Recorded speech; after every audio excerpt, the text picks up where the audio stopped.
Welcome to the Legally Speaking podcast. I'm your host, Rob Hanna. This week, I'm delighted to be joined by Jason Feng.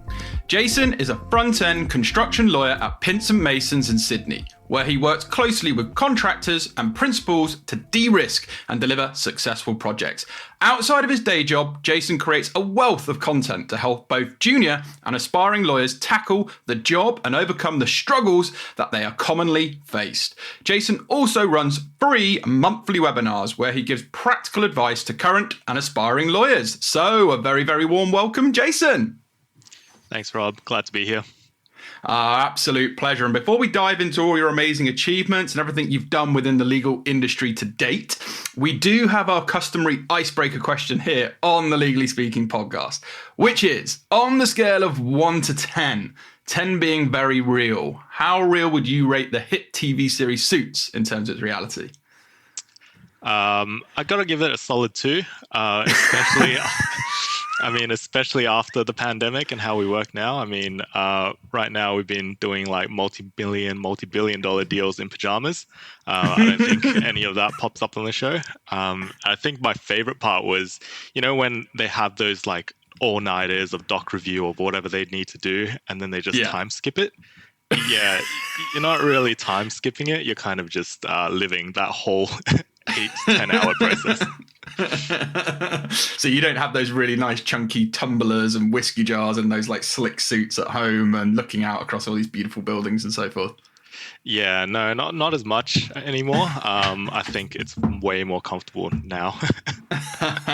Good stuff. I love how you gave it a solid 2. So we'll stick that and we'll cement that as a solid 2, and we'll move on to you. That even rhymed. Okay, so let's start at the beginning. Tell us a bit about your family background and upbringing. My family background is pretty easy to summarize. I grew up in rural China and basically had X generations of farmers for however long I can remember. And I'm talking like really rural, it was a village and everyone family had their own plot of land, and there's a little stream that runs by it, and to water the plot you just throw a big rock in there and flood your little plot of land.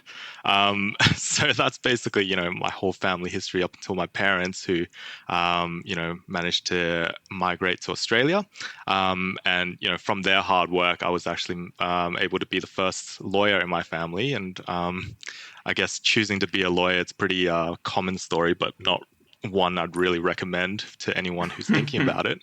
I've got a pretty good score in high school and didn't want to waste it. So I chose the course with the highest cutoff mark, which is kind of weird because, by having that high score, you're actually limiting your options rather than just broadening what you can choose. And I guess in uni, I got okay, but not spectacular marks. So to kind of make up for that, I tried to get as much work experience as possible.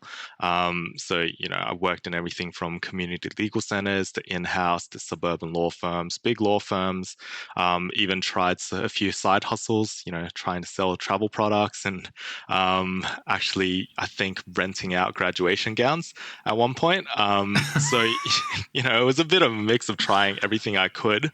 And over time, I kind of fell into construction law. And for the past, 6-7 years, I've been a construction lawyer. I'm currently a projects and construction lawyer at Pinson Masons in Sydney.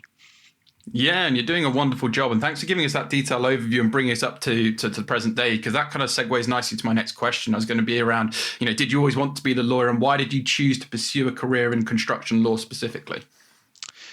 Yeah, I think, again, I kind of fell into construction law, but, it wasn't really a topic that we were taught in uni. I think in the interview, my answer was literally, look, I'm really interested in becoming a lawyer. I don't know what construction law really is, but I'd love to learn it. And yeah, over the last few years, I've thankfully been able to kind of figure it out as I went. And now it's just really quite enjoyable. You're really working with very practical people. I think if you're a law student or a junior lawyer trying to consider construction law as a career, the best way I'd kind of summarize it is your job is to help construction companies deliver quality projects on time and within budget and without taking unreasonable risks. And that's kind of like the marketing tagline spiel, but really I think the unique part of being a construction lawyer is that time element, because when you have those construction projects, you're spending years designing, building, maintaining, operating, something, and basically throughout all those years, you need to anticipate anything that could happen, whether it's safety, quality, insolvency, contamination, and then recently we've had all that biblical stuff, especially in Australia. We've had bushfires, we've had floods, we've had the pandemic, and then once you have that almost crystal ball gazing of what happens over those years, you need to see who's going to be responsible if and when those things happen. So it's kind of challenging, but I find it really rewarding because it really is practical. And I think the best way I saw a few years ago was there was a scene from a movie called Margin Call, where there's a guy who's talking about when he was an engineer building a bridge and how the impact of that was it cut travel time and he saved people for about 1,500 hours of 1,500 years of having to sit in traffic. So that was kind of how he saw his impact as an engineer, and that's kind of me trying to get some value out of this, trying to say, look, as a construction lawyer, I also have a piece in that sort of value pie. I love that. They also sound like a salesperson. They're like selling the solution already to the people. That's what it's going to save. So yeah, really, really detailed, comprehensive overview, because we get a lot of questions, what does an actual construction lawyer do in practice? So you've touched on some good points there. Perhaps maybe just talk us through what a typical week may look like for you as well in reality. Yeah, in reality, we do a lot of reading. I guess that's the main thing. So we'd have contracts that are, hundreds, thousands of pages, unfortunately. But a lot of that is, again, we take that complex work, I guess, and try to distill it in as simple and easy to understand language as we can for our clients, because, ultimately they don't want to have to read all of that. They want to just understand what the key risks are, what we're actually need to protect them against, and how we would actually do it.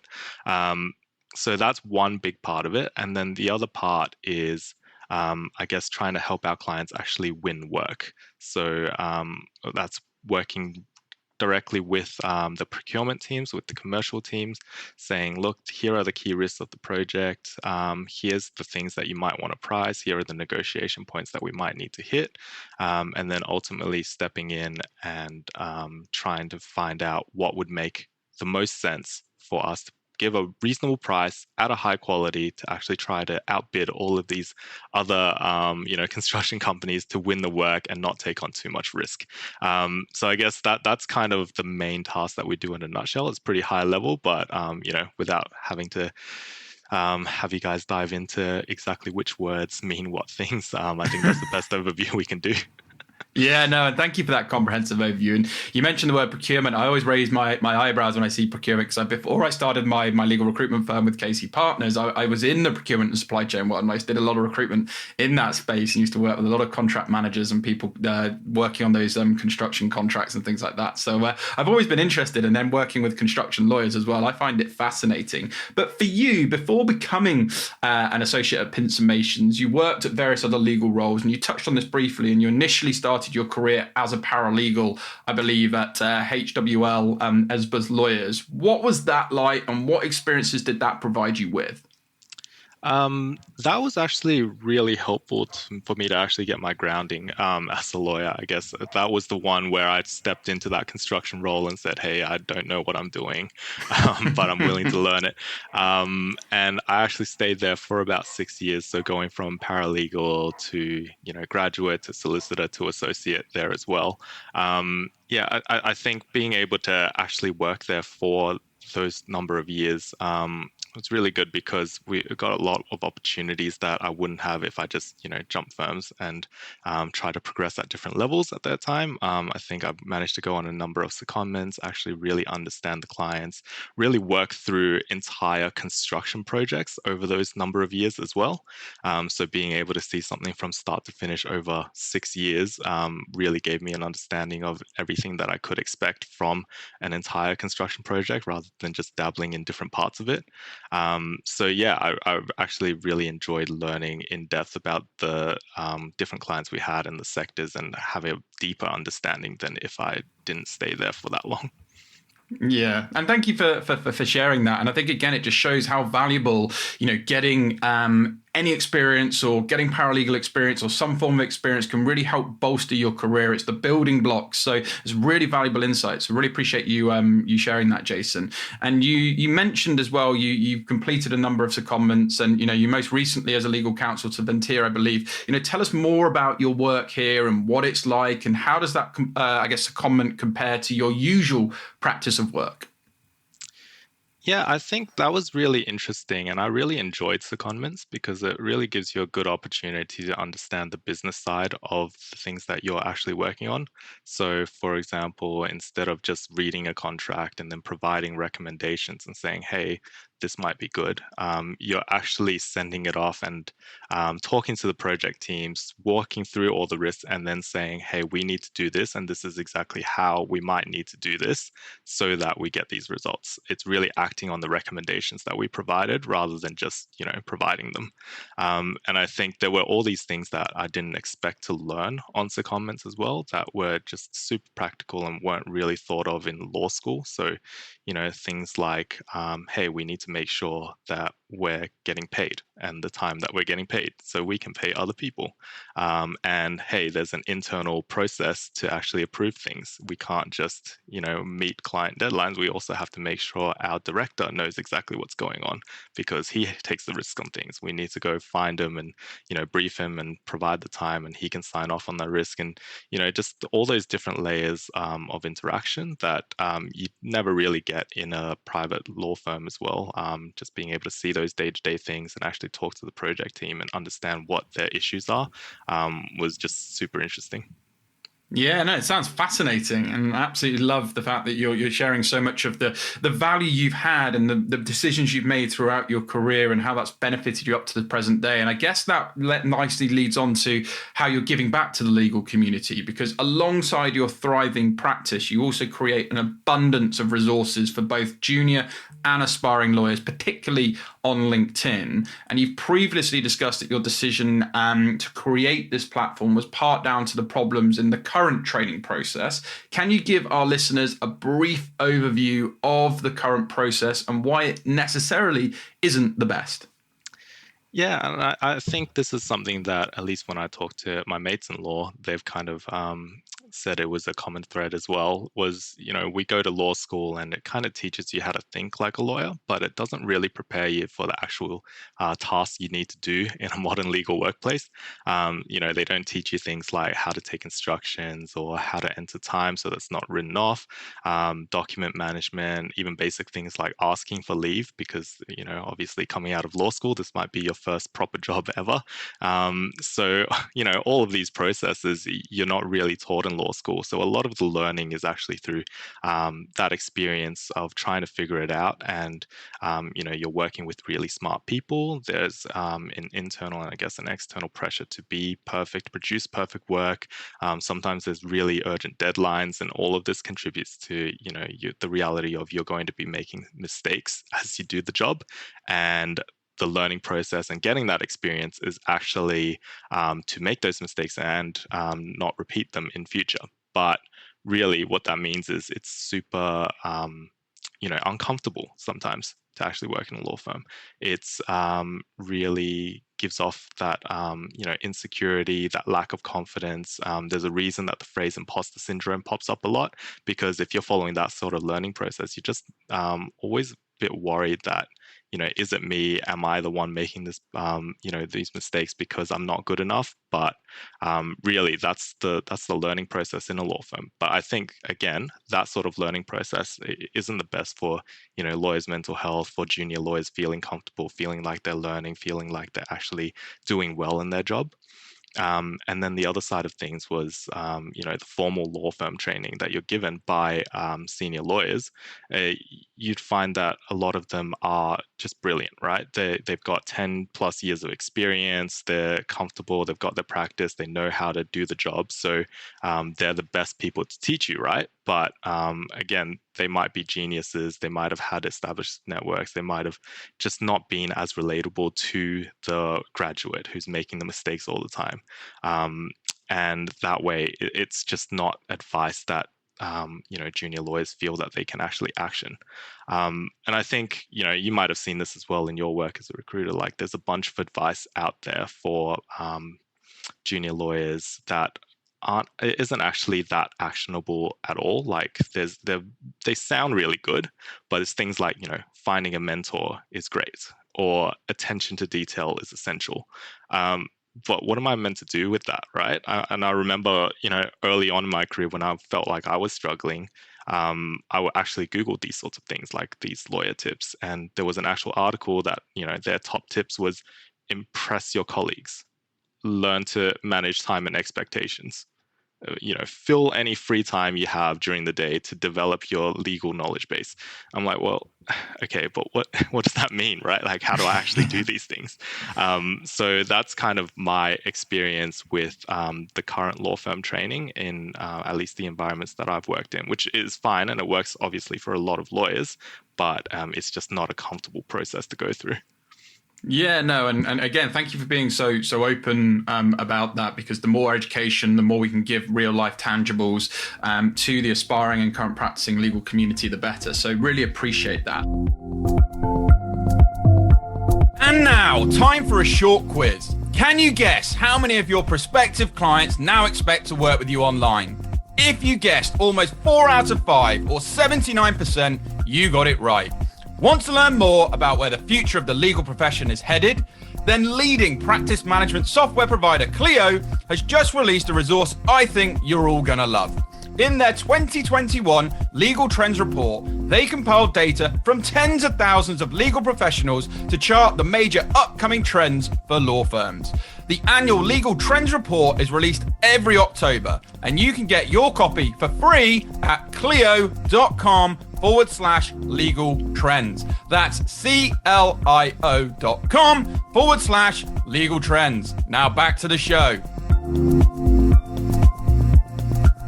But as I say, you've not sat on your hands with this, and you are being very proactive. So how do the resources on your platforms, the webinars, etc., help address some of the issues that you've mentioned?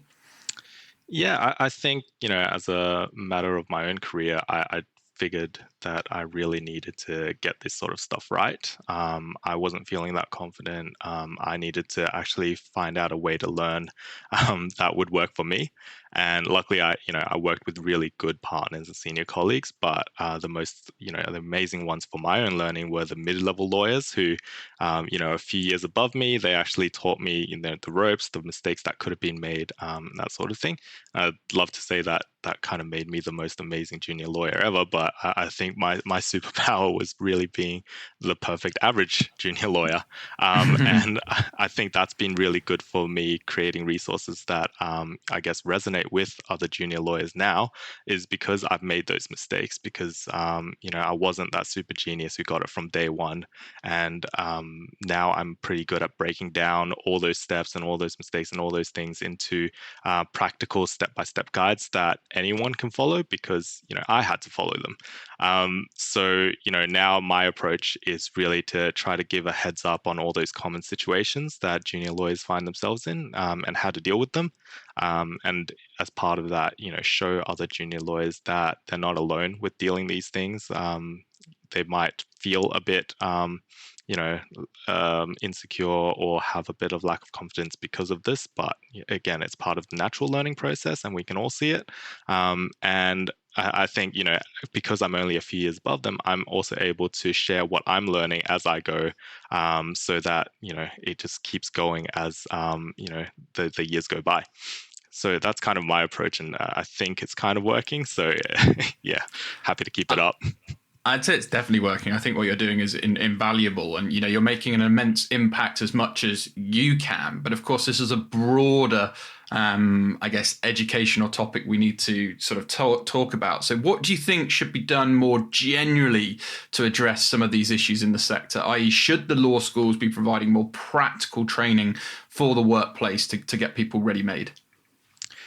I think it's kind of hard for law schools to cover all of the practical aspects, right? Like, even though I've worked for a number of years, I've couldn't switch into a practice group and just naturally be able to do the tasks that they've spent years trying to do. So it's hard for the law schools to anticipate all of those things and tasks that lawyers would need to do. But I think it's just, I guess, a more open approach to training in modern legal teams, whether that's in law firms or in in-house teams as well. Just having, more junior people be able to teach what they know to the newer people. Having seniors acknowledge that mistakes are part of the learning process and actually have a culture where it's not punished and there are, proper feedback cycles. And just being able to actually have, open forums where people can discuss the problems. You don't have to pretend like you're doing a fantastic job. You can talk to your fellow graduates because it's not so competitive and everyone's trying to fight for a limited number of seats or jobs at the end of whatever rotation. I think all of that kind of helps to actually create a more comfortable and probably more effective learning process for all the junior lawyers out there.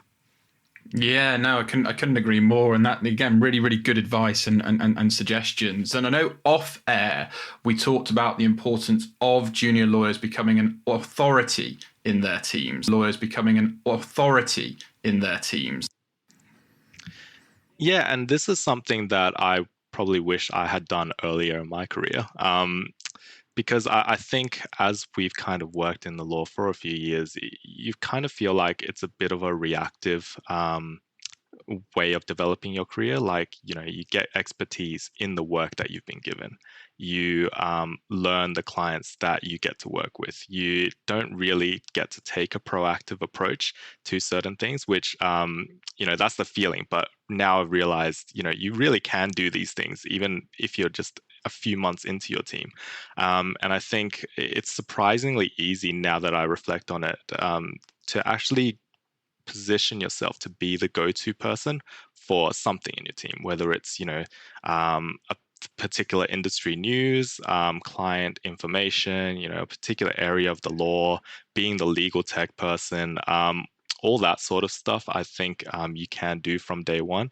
And I guess as an example, and what's really fresh on my mind because I kind of wrote about this just very recently, is as an example, how to become the tech person or the tech expert in your team. And this is kind of based on what I've done before. Is as a junior lawyer, you're relatively young. And what that means to the senior people is, hey, this guy's probably pretty good with computers or something like that. So it's really open for you to position yourself as an expert in that space. And I think the way that I've done it before and the way I'd recommend other junior lawyers to do it is, you take a look at some sort of program that has been installed and hasn't really been used that much. So in my case, it could be something like Excel. It could be something like a PDF collation program. And then you just Google the features that it has. And you might find that, hey, it's got a bunch of cool things that we've never used it for. And let me link this to some of the problems that we've been having. If you've been able to solve some of the work and been able to do it quicker or do a better product because of those features, test it out yourself, flag it with some of your colleagues, some of your supervisors that you work with. And if they're also finding, hey, this does help us do our work better, then you can send out an email to your team and say, hey, by the way, we've tried this. This is what it can produce. This is the time that it can save. And if you have any questions about using this piece of technology, feel free to let me know. Or, otherwise I'll try to get you an answer and, we can try to do this thing better.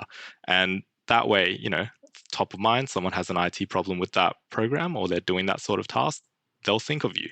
And that's, instantly you're the go-to person for that sort of thing. You might not have all the answers, but at least that's kind of a proactive way of providing value and actually setting your career in the direction that you're driving it. Yeah, I think that's fantastic advice. And, I want to stick with the value point because you've also previously discussed the immense and I guess tangible value of being the nice lawyer. Tell us a bit more about this. Yeah, I think this is one of those things that's, said a lot, but not really broken down. Like, we kind of know it's good to be a nice person. Everyone should be a nice person. You learn this from kindergarten. You don't need an article telling you about this. But really, that's something that the nice people don't really need to be told. It's the people who are, throwing staplers, being passive aggressive, not giving proper feedback, talking, smack about everyone that they work with. Those are the people who actually kind of need proper reasons to actually be nice. And I think it's because they just don't reflect on how much harder they're making their careers by not being pleasant to work with. And I think that's kind of reflective of what's currently happening in the legal profession. We're seeing more lawyers moving from private practice to in-house, and at increasingly junior levels, right? We all know that in-house lawyers have a say in which law firms or lawyers to actually use on their work. I know there are in-house counsel who actually were mistreated as juniors, and they're really conscious that the people they work with aren't doing the same sort of thing to their juniors.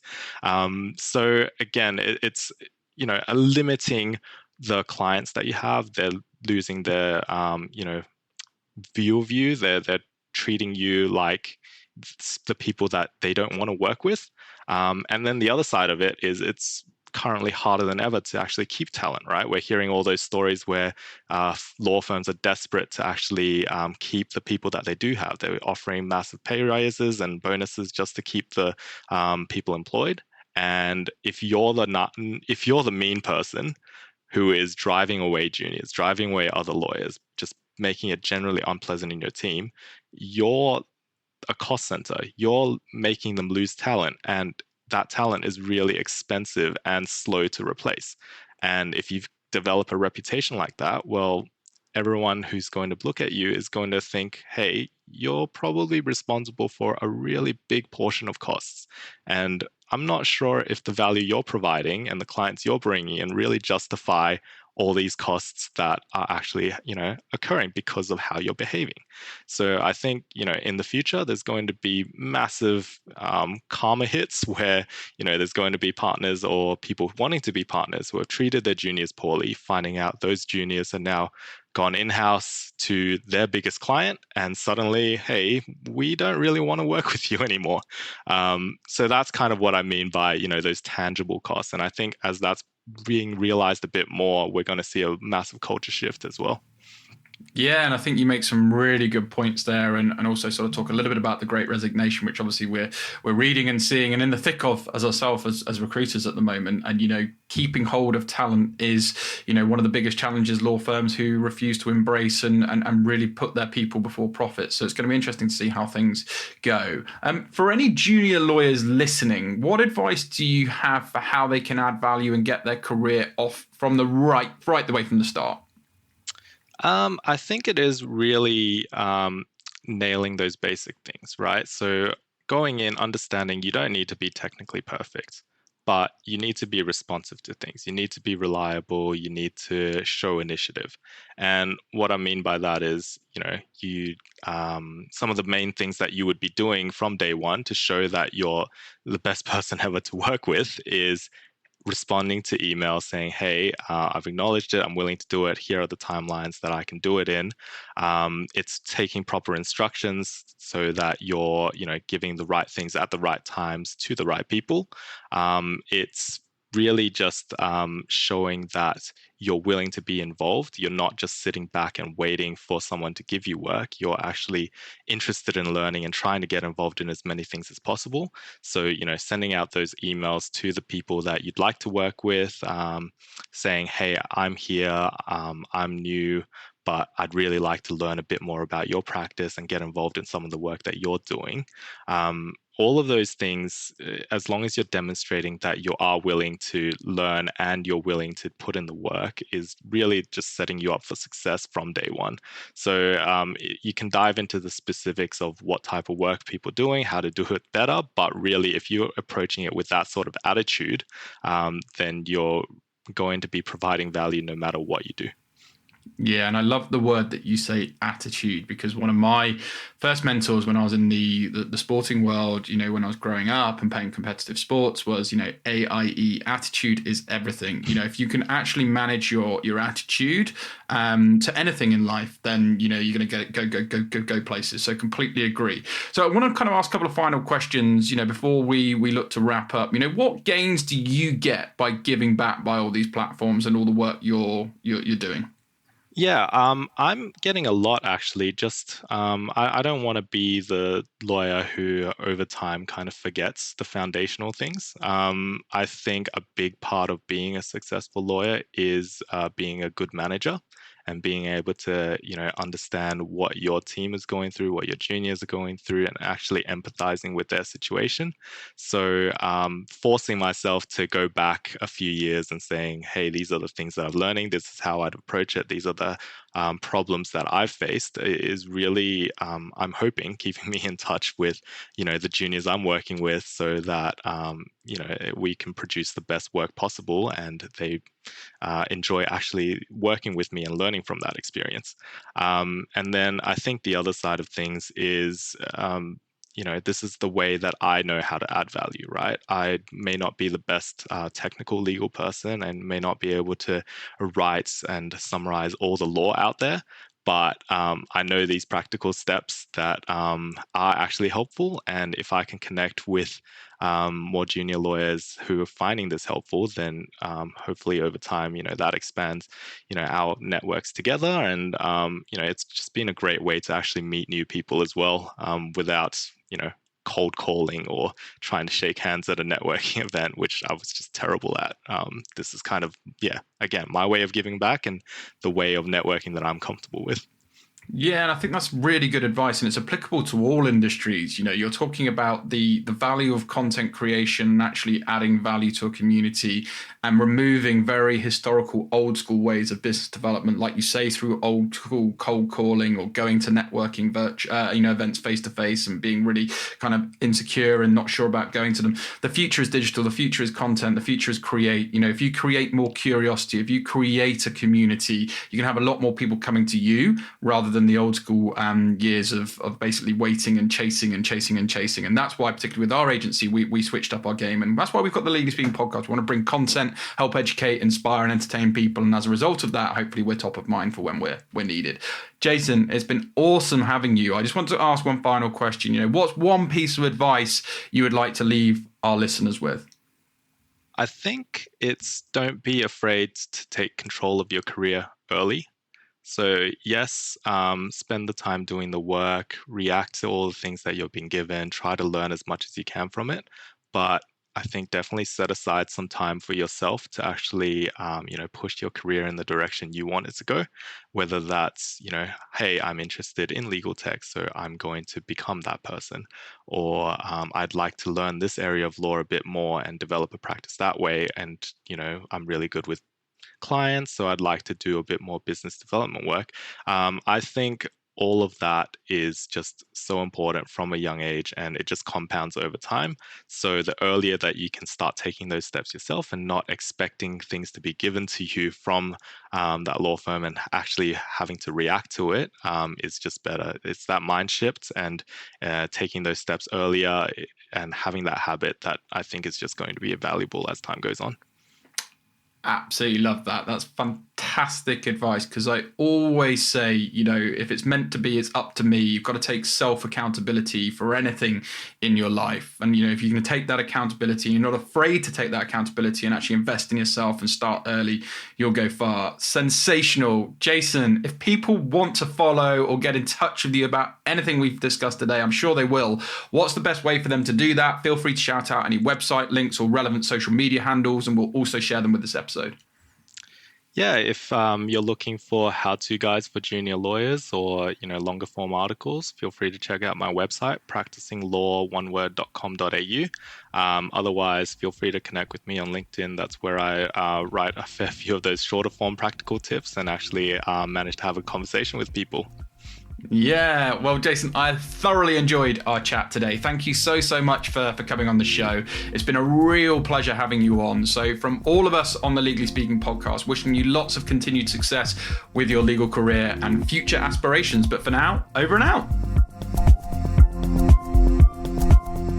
This week's review comes from Caris 1991. Great podcast for lawyers and law students. One of my favorite podcasts. Rob does a great job bringing on some of the most interesting people in the legal industry. Thank you so much, Caris, for your lovely, kind words. We really appreciate you and all your support from all of us on the Legally Speaking podcast. Thanks a million.